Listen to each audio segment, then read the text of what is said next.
Hello guys, അനിമെൻറ്റോർ സ്റ്റോറീസിൻ്റെ പുതിയൊരു വീഡിയോയിലേക്ക് എല്ലാവർക്കും സ്വാഗതം. ഈ വീഡിയോയിൽ നമ്മൾ വൺ പീസിൻ്റെ ചാപ്റ്റർ ആയിട്ടുള്ള 1153 മലയാളം എക്സ്പ്ലനേഷനാണ് ചെയ്യാൻ പോകുന്നത്. വീഡിയോയിലേക്ക് പോകുന്നതിന് മുമ്പ് എല്ലാവരും നമ്മളുടെ വീഡിയോ ഒന്ന് ലൈക്ക് ചെയ്യാനും ഈ വീഡിയോ നിങ്ങളുടെ വൺ പീസ് ഫാൻസ് ആയിട്ടുള്ള എല്ലാ ഫ്രണ്ട്സിനും ഒന്ന് ഷെയർ ചെയ്ത് കൊടുക്കാനും പിന്നെ നിങ്ങളിൽ ചാനൽ ഇതുവരെ സബ്സ്ക്രൈബ് ചെയ്തിട്ടില്ലാത്തവരുണ്ടെങ്കിലും സബ്സ്ക്രൈബ് ചെയ്യാനും അതേപോലെ തന്നെ ബെല്ലൈക്കൺ ഒന്ന് ക്ലിക്ക് ചെയ്ത് വെക്കാനും മറക്കണ്ട. അപ്പോൾ ഇനി നമുക്ക് നേരെ ചാപ്റ്ററിലേക്ക് പോകാം.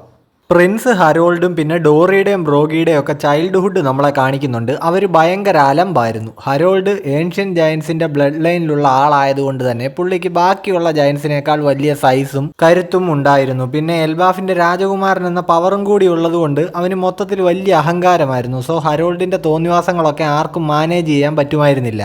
എൽബാഫിന് പുറത്തുള്ള ആൾക്കാരൊക്കെ വെറും ശക്തിയില്ലാത്തവന്മാരും ചെറിയവന്മാരുമാണ്. അവരോടൊക്കെ ഡീൽ ചെയ്യുന്നത് എന്ത് ബോറൻ ഏർപ്പാടാണ് അല്ലേ ഗൈസ് എന്നൊക്കെ പറഞ്ഞ് യങ് ഹരോൾഡ് ഇപ്പോൾ ഷിപ്പിലിരിക്കുന്നുണ്ട്. പുള്ളിയുടെ അടുത്ത് നിൽക്കുന്ന ജയന്റ് ഗാർഡ്സ് ഒക്കെ ആണെങ്കിൽ നിങ്ങൾ പറഞ്ഞത് 100% ശരിയാണ് യങ് ലോഡ് എന്നൊക്കെ ഇങ്ങനെ പറയുന്നുണ്ട്. ന്യൂ വേൾഡിലുള്ള മനുഷ്യരുടെ ഒരു ഐലൻഡ് ഇപ്പൊ നമ്മളെ കാണിക്കുന്നുണ്ട്. അവിടെ ഒരു സർക്കസ് നടക്കുകയാണ്. അനൗൺസ്മെന്റ് നമ്മൾ കേൾക്കുന്നുണ്ട്. അതായത് എല്ലാവരും വരുവിൻ, കാണുവിൻ, 10 മീറ്റർ ഉയരമുള്ള ഒരു ജയന്റ് പെൺകുട്ടി. ഇവൾ നടന്നാൽ ഭൂമി കുലുങ്ങും. ഇവളുടെ അലർച്ച കേട്ടാൽ വലിയ ഇടിവെട്ടുന്നത് പോലെയാണ്. വ്യത്യസ്തരായിട്ടുള്ള ജയൻസ് ജീവിക്കുന്ന എൽബാഫാണ് ഇവളുടെ സ്വദേശം. ഇതാ നിങ്ങൾക്ക് മുൻപിൽ ഒരു ജയന്റ് പെൺകുട്ടി ഐഡ. ഇപ്പോ കൂട്ടിൽ കിടക്കുന്ന ഐഡ കണ്ടിട്ട് പുറത്തു നിൽക്കുന്ന നോർമൽ മനുഷ്യരൊക്കെ ചെതറി ഓടുന്നുണ്ട്. ഇപ്പോൾ ഈ സർക്കസ് പരിപാടിയൊക്കെ ദൂരെ ഇരുന്ന് നമ്മളുടെ ഹരാൾഡ് ഒരു ബൈനോക്കുലർ കൂടെ കാണുന്നുണ്ട്. പുള്ളി പറയുകയാണ് ഇവന്മാർക്ക് എന്ത് ധൈര്യം ഉണ്ടായിട്ടാ ഒരു ജയന്റിനെ പൂട്ടിയിട്ട് ഇമാതിരി ഒരു ഷോ നടത്തുന്നതെന്ന്. ഇപ്പോൾ നോക്കിയ ഹരാൾഡ് ആ ടൗൺ മൊത്തം വേസ്റ്റ് ഡംപ് ചെയ്ത് നശിപ്പിച്ചിട്ടുണ്ട്. എൽബാഫിനെ കളിയാക്കാനും മാത്രം അവന്മാർക്ക് ധൈര്യവും. എന്തായാലും എല്ലാവന്മാരെയും ഞാൻ ഒരു പാഠം പഠിപ്പിച്ചിട്ടുണ്ട്. ഇപ്പോൾ ഐഡ ഇവരുടെ ഷിപ്പിലുണ്ട്. അവൾ ഹരാൾഡിനോട് താൻ ആരാണെന്ന് ചോദിക്കുന്നുണ്ട്. ഇപ്പോൾ ഹരാൾഡ് പറയുന്നുണ്ട് അയ്യോ കുട്ടി, എന്നോട് താങ്ക്സ് പറയേണ്ട കാര്യമൊന്നുമില്ല. ഞാൻ എൽബാഫിലെ ഒരേ ഒരു രാജാവാണ്. എന്റെ രാജ്യത്തെ ഇതേപോലെ അപമാനിക്കുന്നത് കണ്ടു നിൽക്കാൻ എനിക്കാവില്ല. ഇപ്പൊ ഇത് പറഞ്ഞു തീരുന്നതിന് മുന്നേ ഐഡ ഹരാൾഡിന്റെ ചെപ്പക്കുറ്റി തീർത്തൊരു അടി കൊടുക്കുന്നുണ്ട്. ഷിപ്പിലുള്ള ബാക്കി ജയൻസ് ആണെങ്കിൽ ഇത് കണ്ട് കണ്ണ് തള്ളിപ്പോകുന്നുണ്ട്. അയ്യോ എന്താ ഇത്, ഹരാൾഡ് സമ. ഇപ്പൊ അടി കിട്ടിയ ഹരാൾഡിന്റെ എക്സ്പ്രഷൻ കണ്ടോ ഗൈസ്, പുള്ളിക്ക് ടോട്ടലി കിളി പോയിരിക്കുകയാണ്. പെട്ടെന്ന് നിങ്ങൾ ഈ കപ്പൽ തിരിക്ക്, എനിക്ക് ആ ഐലൻഡിലെ ആൾക്കാരോട് മാപ്പ് പറയണം. അവിടെ കുറെ പേർക്ക് പരിക്കും പറ്റിയിട്ടുണ്ട് എന്ന് ഐഡ ഇപ്പൊ പറയുന്നുണ്ട്. നിനക്കെന്താ വട്ടാണോ? നീ എന്തിനാ ഈ ഇത്തിരി ഇല്ലാത്ത കുള്ളൻ ബാവകളുടെ പേട്ട് രാജ്യത്തിന്റെ സൈഡ് നിൽക്കുന്നത്? ആഹാ, ഞാൻ നിന്നെ അടിച്ച് റെഡി ആക്കോടാന്നും പറഞ്ഞ ഐഡ ഇപ്പൊ ഹരാൾഡിനെ നല്ലപോലെ ഒന്ന് പഞ്ഞി കിട്ടിട്ടുണ്ട്. നാമിയൊക്കെ ഇടയ്ക്ക് ലൂഫിയെ ഇടിച്ചിടുന്ന പോലെ ഉണ്ട്. ജയൻസ് ആണെങ്കിൽ ഇത് കണ്ടിട്ട് ഹരാൾഡ് സമാന്ന് വിളിച്ച് കൂവുന്നുണ്ട്. ഇപ്പൊ ഐഡ പറയുകയാണ് ചാകാറായി ഇവിടെ കടൽ തീരത്ത് വന്നടിഞ്ഞ് എന്നെ രക്ഷിച്ച ആൾക്കാരാണ് ഐലൻഡിലുള്ളത്. എന്റെ മുറിവുകൾ ഉണങ്ങുന്നത് വരെ അവിടെ തങ്ങാനും അതേപോലെ ജീവിക്കാനായിട്ട് ഒരു ജോലിയും അവർ ശരിയാക്കി തന്നു. അത്രയ്ക്ക് നല്ല മനസ്സുള്ള മനുഷ്യരാണ് അവിടെ ഉള്ളത്. അല്ല, താൻ എന്താ മുൻപ് അവരെ വിളിച്ചത് കുള്ളൻ പാവകളെന്നോ? ഇത്രയും വലിയ ശരീരത്തോടെ ജനിച്ചതുകൊണ്ടും അവരെക്കാൾ കരുത്തനായതുകൊണ്ടും നിങ്ങൾ സാധാരണ മനുഷ്യരെക്കാൾ മുകളിലാണെന്നാണോ ധരിച്ചു വെച്ചിരിക്കുന്നത്?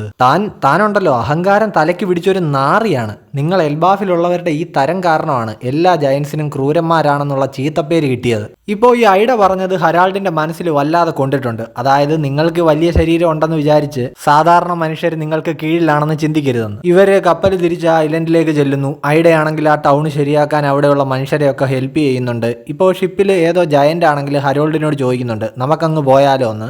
ഇവിടെ ഇങ്ങനെ വെറുതെ നിൽക്കാതെ പോയി ആ ടൗൺ നേരെയാക്കാൻ അവളെ സഹായിക്കടാ പൊട്ടന്മാരെ. ആ ടൗൺ എന്നുള്ളത് ഒരു ടോയ് മോഡലിന്റെ അത്രയല്ലേ ഉള്ളൂ. നീയൊക്കെ ശ്രമിച്ചാൽ പെട്ടെന്ന് പണി തീർത്തൂടെ എന്നും പറഞ്ഞ് ഹരാൾഡ് ഇപ്പോൾ അവന്മാരെ എല്ലാം ഓടിക്കുന്നുണ്ട്. ഇപ്പോൾ ഹരാൾഡ് ചിന്തിക്കുന്നുണ്ട് ഇവരുടെ കൺസ്ട്രക്ഷൻ സ്റ്റൈലൊക്കെ വളരെ വ്യത്യസ്തമാണ്. എൽബാഫിൽ ചെല്ലുമ്പോൾ എല്ലാവരോടും ഈ കാര്യങ്ങളൊക്കെ പറയണം. അതേപോലെ പോകുമ്പോൾ ഇവിടെയുള്ള സ്പൈസസ്, അതായത് സുഗന്ധവ്യഞ്ജനങ്ങളൊക്കെ കുറച്ച് കൊണ്ടുപോകണം. ഇതിനു മുമ്പ് ഒന്നും കിട്ടിയിട്ടില്ലാത്ത ഒരു പ്രത്യേക ടേസ്റ്റ് ആയിരുന്നു ഇവിടുത്തെ ആഹാരത്തിനൊക്കെ. പിന്നെ ഇവിടുത്തെ തുണിത്തരങ്ങളൊക്കെ വളരെ മികച്ചതാണ്. കുറേ നാൾ നീണ്ടു നിൽക്കും. നല്ല കൃത്യതയോടെയാണ് ഇവരതൊക്കെ ഉണ്ടാക്കുന്നത്. ഈ മനുഷ്യർ ശരിക്കും നല്ല സ്കില്ലുള്ളവരാണ്. ഇങ്ങനെ ഒരുപാട് തോട്ട്സ്. അപ്പോൾ ഹരാൾഡിന് മനുഷ്യരോടുള്ള കാഴ്ചപ്പാടിൽ അങ്ങനെ ഐഡ കാരണം ഒരു വലിയ ചേഞ്ച് വരുന്നു. ടൗൺ നശിപ്പിച്ചതിന് അവിടുത്തെ കിങ്ങിനോടൊക്കെ ഹരാൾഡ് മാപ്പ് പറയുന്നുണ്ട്. പിന്നെ അവിടുത്തെ ആൾക്കാരുടെ കൂടെ പുള്ളി പാർട്ടി ചെയ്യുന്നുണ്ട്.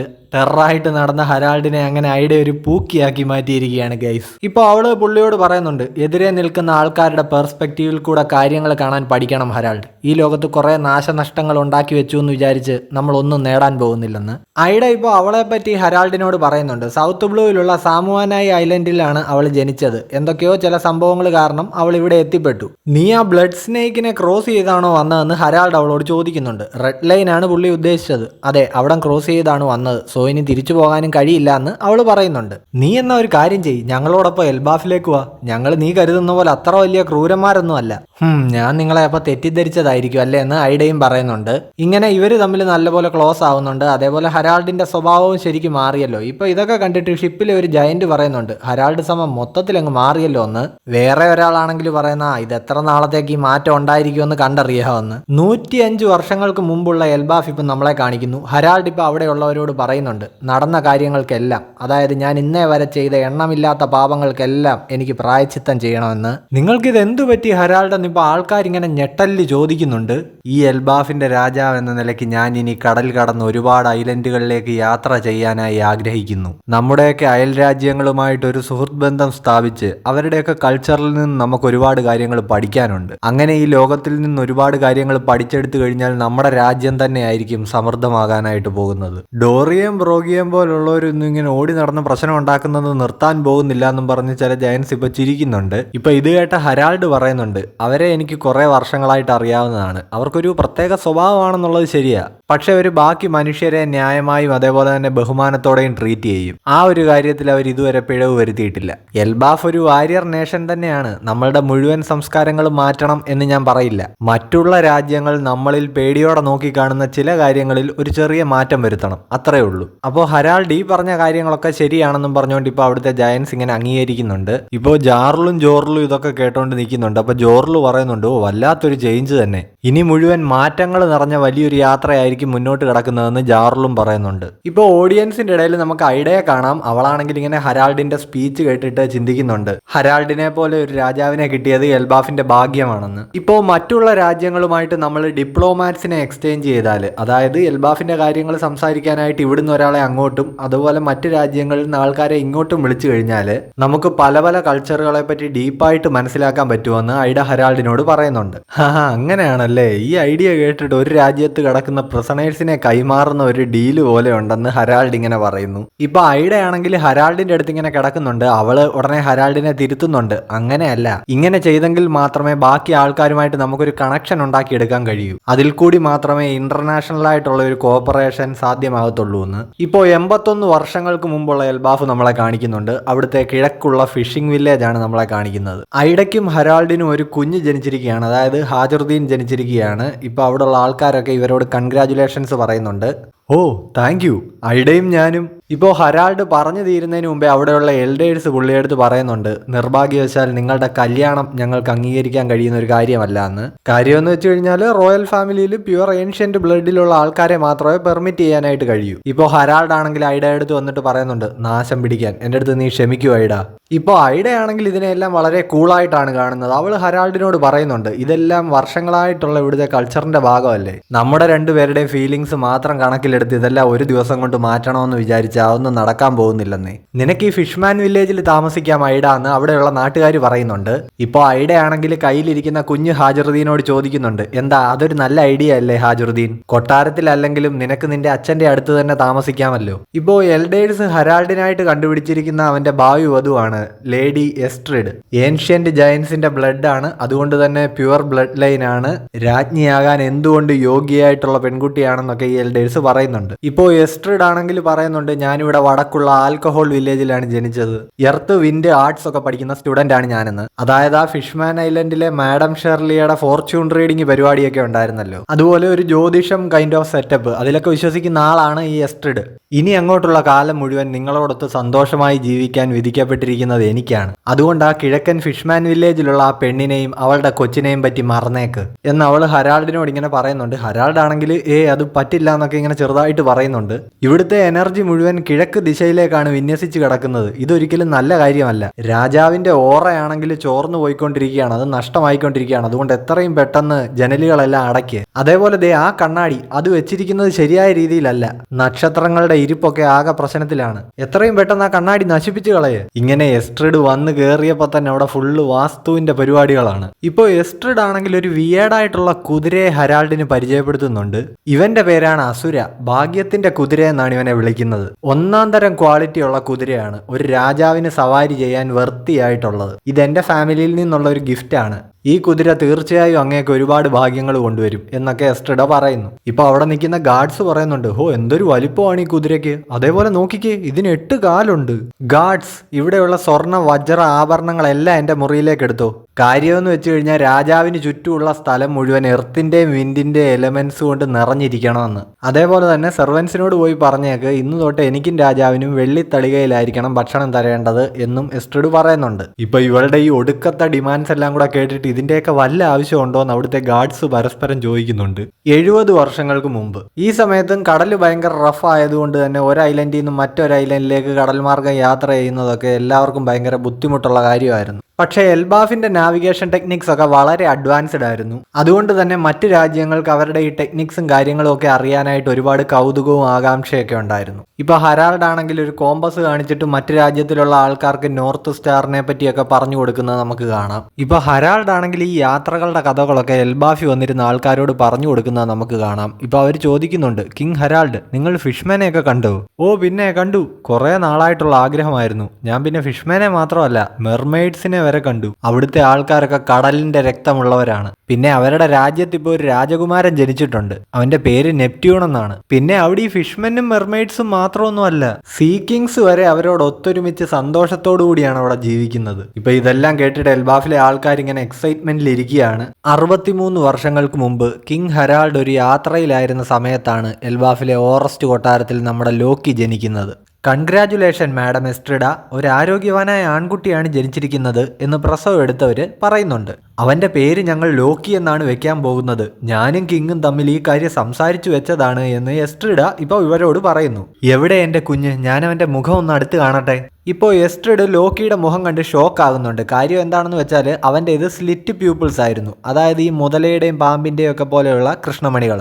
ഇപ്പൊ ഇത് കണ്ടപ്പോഴേക്കും എസ്ട്രിഡ് ആകെ പാനിക്കായി അവിടെ നിന്ന് മറിഞ്ഞു വീഴുന്നുണ്ട്. അയ്യോ കണ്ടിട്ട് തന്നെ പേടിയാകുന്നു, എന്താണ് ഈ ജീവി, ഇതെന്റെ കുഞ്ഞാകാൻ ഒരു വഴിയുമില്ല എന്നൊക്കെ പറഞ്ഞിട്ട് അവരിവിടെ കിടന്ന് അലറുന്നുണ്ട്. ഇപ്പൊ അവിടെ ഉള്ളവരൊക്കെ ഇവരുടെ അടുത്ത് ഒന്ന് കാം ഡൗൺ ആവാനായിട്ട് പറയുന്നുണ്ട്. കുഞ്ഞ് ചാപിള്ളയായിരുന്നു എന്ന് രാജാവിനോട് പറയണമെന്ന് ഇപ്പൊ എസ്ട്രിഡ് ഇവരോട് പറയുകയാണ്. ഇപ്പോൾ ആ പ്രസവം എടുത്ത സ്ത്രീ ആണെങ്കിൽ നിങ്ങളിത് എന്ത് വെഡിത്തരമാണ് ഈ പറയുന്നതെന്ന് എസ്ട്രിഡിനോട് ചോദിക്കുന്നു. അപ്പോൾ അവൾ പറയുന്നുണ്ട്, അത് ശപിക്കപ്പെട്ടതാണ്, നിങ്ങൾ ആ കുട്ടിയുടെ കണ്ണുകൾ നോക്ക്, അതൊരു മോൺസ്റ്റർ ആണ്. മുകളിലേക്ക് ഉയർന്ന ആ എൽബാഫിന്റെ രാജകുമാരന്റെ പിഞ്ചു കൈകളിൽ പിടിച്ച് അവനെ വാരിയെടുക്കാൻ ആരും ഉണ്ടായിരുന്നില്ല. ജനിച്ചപ്പോൾ തന്നെ സ്വന്തം അമ്മ ഉപേക്ഷിച്ച കുഞ്ഞിനോളം ഭാഗ്യം കെട്ട ആരും തന്നെ ഈ ലോകത്തുണ്ടാകില്ല. ഗൈസ്, ഇപ്പൊ നോക്കിക്കഴിഞ്ഞാൽ എസ്ട്രിഡ ലോക്കിയെ എടുത്ത് ഓറസ്റ്റ് കൊട്ടാരത്തിന് വെളിയിലേക്ക്, അതായത് അണ്ടർവേൾഡിലേക്ക് എറിയുന്നുണ്ട്. അരുത് രാജ്ഞി, അങ്ങനെ ചെയ്യരുത്, അത് ഇവിടുത്തെ രാജകുമാരനാണെന്ന് അവിടെ ഉള്ളവർ പറയുന്നുണ്ട്. ഇപ്പോൾ എസ്ട്രിഡ് അവരോടെല്ലാമായിട്ട് പറയുന്നുണ്ട്, ശ്രദ്ധിച്ചു കേട്ടോ, ഇങ്ങനെ ഒരു കുഞ്ഞ് ജനിച്ചിട്ടില്ല, ഈ കാര്യം പുറത്തിനി ആരോടും പറഞ്ഞു പോകരുത്. ഇപ്പോൾ എസ്ട്രിഡ് ആണെങ്കിൽ സാധനങ്ങളെല്ലാം കെട്ടിപ്പറക്കി അവിടുന്ന് പോകാനായിട്ട് തുടങ്ങുകയാണ്. ഇപ്പോൾ ഒരു ജയന്റ് വന്ന് അവളോട് നിങ്ങൾ ഇത് എന്ത് ചെയ്യാൻ പോവാണെന്ന് ചോദിക്കുന്നു. ഇപ്പോൾ അവൾ പറയുന്നുണ്ട്, ഞാൻ തിരിച്ചെന്റെ വില്ലേജിലേക്ക് പോവാണ്, ഇനി ഒന്നുകൂടി ഗർഭം ധരിക്കാൻ എനിക്ക് ആഗ്രഹമില്ല എന്ന്. ഇപ്പോൾ അയാളാണെങ്കിൽ പറയുന്നുണ്ട്, രാജ്ഞി അണ്ടർവേൾഡിൽ നിന്നുള്ള ചീഫ് ഗാർഡ് ഒരു കാര്യം അറിയിച്ചിട്ടുണ്ട്. എന്ത്? അണ്ടർവേൾഡിൽ നിന്നുള്ള എന്ത് കാര്യം? എന്താ നിങ്ങൾ പറയുന്നത്? ഇപ്പോൾ കുഞ്ഞു ലോക്കി ആദം ട്രീ ക്ലൈംബ് ചെയ്ത് ഇങ്ങനെ മേലേക്ക് കയറി വരുന്നത് നമുക്ക് കാണാം. മുഖത്താണെങ്കിൽ ചോരയൊക്കെ ഉണ്ട്, വല്ലാതെ ആ കുഞ്ഞ് കരയുന്നതും കാണാം. ഗൈസ്, ഇത് ഏറ്റവും സാഡായിട്ടുള്ള ഒരു ബാക്ക് സ്റ്റോറി എന്ന് തന്നെ പറയാം. കാര്യം സ്വന്തം അമ്മ മുതൽ എല്ലാവരിൽ നിന്ന് ജനിച്ചു വീണപ്പോൾ മുതൽ റിജക്ഷൻ മാത്രം കിട്ടിയ വേറൊരു ക്യാരക്ടർ ഇതിലുണ്ടോ എന്ന് എനിക്ക് പെട്ടെന്ന് ആലോചിച്ചിട്ട് കിട്ടുന്നില്ല. ഒഹാര ഇൻസിഡന്റിന് ശേഷം നമ്മുടെ റോബിൻ അനുഭവിച്ചതുപോലത്തെ കാര്യങ്ങളൊക്കെ ജനിച്ചു വീണ ആ സമയം തൊട്ട് അനുഭവിക്കുക എന്ന് പറഞ്ഞു കഴിഞ്ഞാൽ ഇറ്റ്സ് റിയലി ഹൊറിബിൾ. നിങ്ങൾ നറൂട്ടോ കണ്ടിട്ടുണ്ടെങ്കിൽ അറിയാം, അതിലെ ഗാര എന്ന് പറഞ്ഞൊരു ക്യാരക്ടറും അവൻ ജനിച്ചപ്പോൾ തൊട്ട് ഏകദേശം ഇതേ രീതിയിലുള്ള അവസ്ഥകളിലൂടെയൊക്കെയാണ് കടന്നു പോകുന്നത്. ഇപ്പൊ നമ്മുടെ ചാപ്റ്ററിലേക്ക് വരികയാണെങ്കിൽ ആ കുഞ്ഞ് കയറി വരുന്ന ആ മരത്തിന് താഴെ കുറെ മൃഗങ്ങളൊക്കെ ഇങ്ങനെ കിടക്കുന്നത് നമുക്ക് കാണാം. അപ്പൊ അവരുമായിട്ട് ഫൈറ്റ് ചെയ്തിട്ടാണെന്ന് തോന്നുന്നു ബേബി ലോക്കിക്ക് പരിക്കുകളൊക്കെ പറ്റിയത്. ഇപ്പോൾ അധികം താമസിയാതെ തന്നെ രാജ്ഞിയായിട്ടുള്ള എസ്ട്രിഡ് അസുഖം ബാധിച്ച് കിടപ്പിലാവുകയാണ്. ഇപ്പോൾ അവളാണെങ്കിൽ പറയുന്നുണ്ട്, എത്രയും പെട്ടെന്ന് ആ കുഞ്ഞിനെ ഇല്ലാതാക്കണം. അവന്റെ ജനനത്തിന് മുമ്പ് തന്നെ ഒരു പ്രവചനം ഉണ്ടായിരുന്നു, അതായത് കിങ് ഹരാൾഡ് സ്വന്തം മകന്റെ കൈകൊണ്ട് ഭാവിയിൽ മരണപ്പെടുമെന്ന്. ഇവരിവിടെ ഇങ്ങനെ ചാവാൻ കിടക്കുമ്പോൾ ചില ആഭ്യന്തര കാര്യങ്ങൾ കാരണം ഹരാൾഡ് തിരക്കിലായിരുന്നു. വീണ്ടും വേൾഡ് ഗവൺമെന്റ് എനിക്ക് തടസ്സം നിൽക്കുകയാണല്ലോ, എല്ലാ രാജ്യങ്ങൾക്കും സ്വാതന്ത്ര്യം ഉണ്ടാകുന്നതിൽ ഇവർക്ക് എന്താണ് ഇത്ര പ്രശ്നം? ഇപ്പോൾ ഐഡ ഹാജറുദ്ദീനോട് പറയുന്നുണ്ട്, എടാ അവൻ നിന്റെ കുഞ്ഞനിയനാണ്, നമുക്കവനെ പോയി ഒന്ന് കാണണ്ടേന്ന്. ഇപ്പോൾ ഹാജറുദ്ദീൻ ആണെങ്കിൽ പറയുന്നുണ്ട്, അവൻ അമ്മയുടെ മോനല്ലല്ലോ, അതുകൊണ്ട് അവൻ എൻ്റെ അനിയനും അല്ല എന്ന്. അയ്യോ എൻ്റെ മോൻ എന്ത് തോന്നിവാസം പറഞ്ഞാലും എന്ത് ക്യൂട്ടാ കാണാനെന്ന് നോക്കിക്കേന്ന് ഇപ്പോൾ ഐഡ ഹാജറുദ്ദീൻ്റെ അടുത്ത് പറയുന്നുണ്ട്. ലാസ്റ്റ് പാനലിൽ നമ്മൾ മുൻപൊരു ചാപ്റ്ററിൽ കണ്ട ചൈൽഡ് ലോക്കിയുടെ ആ ഒരു നിൽപ്പുണ്ടല്ലോ, അതേ സ്റ്റൈലിൽ ലോക്കി നിൽക്കുന്ന ഒരു സിൽവറ്റ് ആണുള്ളത്. ഇനി ഇവിടെ മുതൽ എൽബാഫിൽ സംഭവിക്കുന്ന എല്ലാ അശുഭ കാര്യങ്ങളും ലോക്കിയുടെ ശാപം എന്ന പേരിൽ ലേബൽ ചെയ്യപ്പെടും എന്നുള്ള നറേറ്ററുടെ ആ ഒരു ഡയലോഗിൽ നമ്മുടെ ചാപ്റ്റർ ഇവിടെ എൻഡ് ആവുകയാണ് ഗൈസ്. അപ്പോൾ അടുത്ത ആഴ്ച ബ്രേക്കാണ്. ഈ എക്സ്പ്ലനേഷൻ വീഡിയോ നിങ്ങൾക്ക് ഇഷ്ടപ്പെട്ടിട്ടുണ്ടെങ്കിൽ വീഡിയോ ലൈക്ക് ചെയ്യാനും മാക്സിമം ഫ്രണ്ട്സിന് ഷെയർ ചെയ്യാനും അതേപോലെ തന്നെ നിങ്ങൾ നമ്മുടെ ചാനൽ ഇപ്പോഴും സബ്സ്ക്രൈബ് ചെയ്തിട്ടില്ലെങ്കിൽ ഒന്ന് സബ്സ്ക്രൈബ് ചെയ്യാനും മറക്കണ്ട. അപ്പോൾ നെക്സ്റ്റ് വീഡിയോ ആയിട്ട് കാണുന്നവരേക്കും ബൈ ബൈ.